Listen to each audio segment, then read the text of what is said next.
Today we'll discuss about the vital pulp therapy, pulpotomy, and apexification. So the unaffected exposed vital pulp possesses an inherent capacity for healing through the cell organization and bridge formation when the proper biological seal is provided and it is maintained against the microbial leakage. So what are the materials which are used for the vital pulp therapy is that the requirement for this ideal pulp capping agent should be helpful for maintaining the pulp vitality, and it should be able to stimulate the reparative dentin formation. It should be bactericidal, bacteriostatic, and able to provide the bacterial seal. And it should be able to adhere well to the dentin and the restorative material and resist the forces under the restoration for lifetime. And it should be preferably radio opaque and the sterile. The materials currently recommended on the basis of the in vitro and the clinical research are the calcium hydroxide, mineral trioxide aggregate, biodentin, resin modified GIC, bioaggregate, and the endogain. So, we'll go for the major procedure in the wider pulp therapy, that is, it is a treatment initiated on an exposed pulp to repair and maintain the pulp vitality. In that, the aim of the vital pulp therapy is to treat the reversible pulp injuries in order to maintain the pulp vitality in both the primary as well as the permanent teeth. So, it includes two distinct approaches. One is the indirect pulp capping. It is advocated in case of the deep carious lesion, and the direct pulp capping, that is the pulpotomy, advocated in case of the pulp exposure. So, how do you make the clinical decision to choose between the direct and indirect pulp capping, which is based upon the distinguishment between the infected and the affected dentin? So, you should be able to differentiate between the infected as well as the affected dentin, where the infected dentin is soft and demineralized dentin which is steamed with the bacteria, whereas affected dentin is demineralized dentin not yet invaded by the bacteria. And clinically, if you see, it is a soft necrotic tissue, the infected dentin, followed by the dry leathery dentin which flakes away with an instrument, whereas in the affected dentin, the discolored and softer than the normal dentin that does not easily flake away. And if you see the clinical decision which can be made between the direct and indirect pulp capping is that in the deep carious lesion, anesthesia should be given and the rubber dam isolation should be done.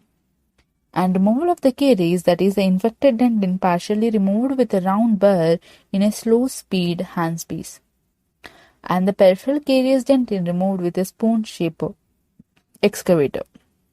If suppose there is a pulp exposure, you can directly go for the direct pulp capping, Sweck's partial pulpotomy, or the full pulpotomy. If suppose the remaining infected dentin is covered, that is, there is no pulp exposure and there is no signs of the irreversible pulpitis, then you can go for the indirect pulp capping. That is, the remaining infected dentin is covered with the calcium hydroxide and overlying base of IRM should be given and wait for 3 to 8 weeks.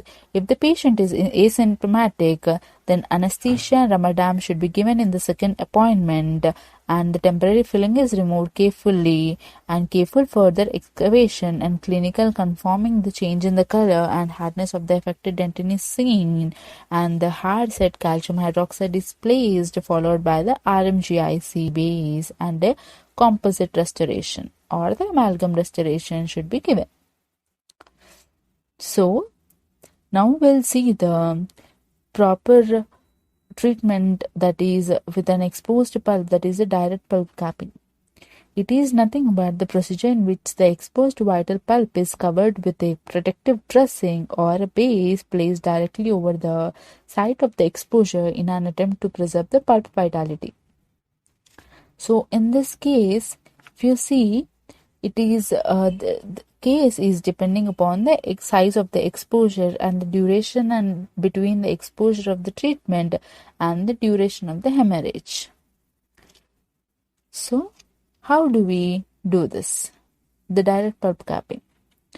Here, in direct pulp capping, asymptomatic, the teeth should be asymptomatic and the exposure should be less than 0.5 mm in diameter, and the hemorrhage from the exposure site should be easily controlled, and the exposure should be clean and uncontaminated. Now we'll see the direct pulp exposure. In this case, anesthesia and rubber dam isolation should be given. Hemostasis with the sodium hypochlorite within 10 minutes should be occurred. In case of the calcium hydroxide technique, the calcium hydroxide should be placed on the exposed pulp and it should be overlaid with the RMGIC, and the final restoration should be given with an bonded composite or the amalgam. Whereas in case of the MTA technique, interim restoration with a moist cotton pellet and unbonded composite should be done. And in the second visit after 5 to 10 days, the final restoration with the bonded composite or the amalgam should be done. Whereas in other technique is that RMGIC base followed immediately with the final bonded composite or the amalgam restorations can also be done. This is the direct pulp exposure management. Now we'll go for the other techniques such as the indirect pulp capping. So it is a procedure wherein the deepest layer of the remaining affected carious dentin is covered with a layer of biocompatible material in order to prevent the pulp exposure and further trauma to the pulp. So the ultimate goal is to preserve the vitality of the pulp by completely removing the carious infected dentin. Here, if you see, in this procedure, remove the caries with a slow speed burr, and you can see the 3 layers of the carious dentin. That is the necrotic layer and the leathery layer and 1 mm which is remain. So this layers has to be taken out and place the calcium hydroxide over the carious dentin. That is the affected dentin. And the final restoration is placed in a place. So this is how the indirect pulp capping procedure is done. So now we'll see about the other technique known as the pulpotomy. It is a procedure in which the portion of the exposed coronal vital pulp is surgically removed as a means of preserving the vitality and the function of the remaining radicular portion. The main objective is the preservation of the vitality of the radicular pulp and relief of pain, and ensuring the continuation of the normal apexogenesis in case of the immature permanent teeth. So, how this works? Here in the pulpotomy, we have 2 types. One is the partial pulpotomy, other is the deep pulpotomy. In case of the partial pulpotomy, this is also known as the Sweck's pulpotomy. Here, when the coronal pulp is exposed by the trauma or by any caries, it produces the inflammatory changes in the tissue. So, in such cases, what we are supposed to do is that remove the coronal pulp tissue to the level of the healthy pulp. So how do we do that? So for this, the technique is that after anesthetizing the area, rubber dam is applied and a 1 to 2 mm deep cavity is prepared into the pulp using a diamond bar, and the wet cotton pellet is used to impede the hemorrhage. A thin coating of the calcium hydroxide mixed with a saline solution or anesthetic solution is placed over it, and the access cavity is sealed with an hard setting cement such as the IRM. Next is the cervical or the deep pulpotomy. In such cases, we have to remove the entire coronal pulp to the level of the root orifices. So, this is indicated when the pulp is inflamed to the deeper levels of the coronal pulp. So, how do we do this? It is as same as the Sweck's pulpotomy, but we go for the removal of the coronal pulp completely to preserve the radicular pulp. The prognosis also depends upon how tight is the coronal seal is. The bacterial tight seal is the most significant factor for successful treatment.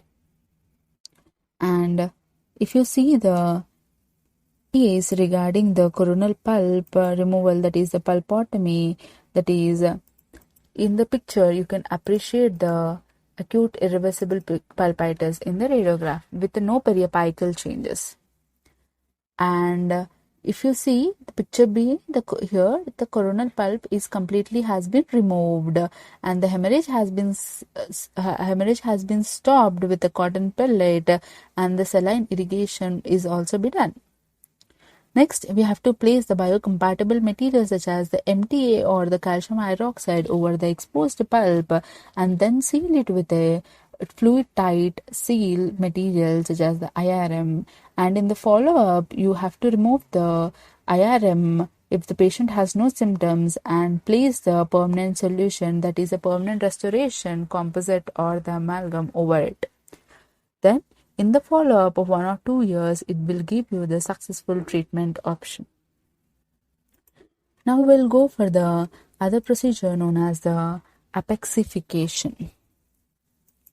So apexification is nothing but in an immature teeth, if the pulp tissue is necrotic, the apexification is the process which stimulates the formation of the calcific barrier across the apex. So following this, what happens is that the calcium hydroxide should be always packed against the apical soft tissue in an open apex case, and later backfilling with the calcium hydroxide is done completely to obturate the canal. So we are coming to the case of regarding this apexification is that we have a case with a vital pulp therapy in maxillary left and right central incisor. In that, we have to take the preoperative radiograph and the calcium hydroxide should be placed at the apical level and go for the follow-up for 3, 6 and 9 months. After 1 year, if it will show the root development and the formation of the hard tissue barrier at the apex, then you can go for the backfilling of the root canal with the gutta percha. That's how this apexification is done. If you see an apexification procedure, we use the medication such as the calcium hydroxide or the MTA. In case of the calcium hydroxide, it will take the several visits for the procedure, at least 6 months, to the formation of the apical barrier. Whereas in case of the apexification with an MTA, that is a most superior biocompatible material when compared to the calcium hydroxide, and it has better ability to seal when compared to the calcium hydroxide. So it needs at least 2 visits. The procedure is also difficult to fill the apex compared to the calcium hydroxide procedure. So we have a clinical case which shows the in case of the 2-1, you can see the periapical abscess, and it has been treated with the calcium hydroxide intracanal dressing, and MTA plug has been placed at the apical barrier, and now you can see the complete backfilling has been done with an MTA, and in a period of 1 year, you can see the healing of the periapical area in the case of the apexification with the MTA. That's how the MTA is more superior when compared to any other biocompatible material. So this is brief about the vital pulp therapy, pulpotomy, as well as the apexification.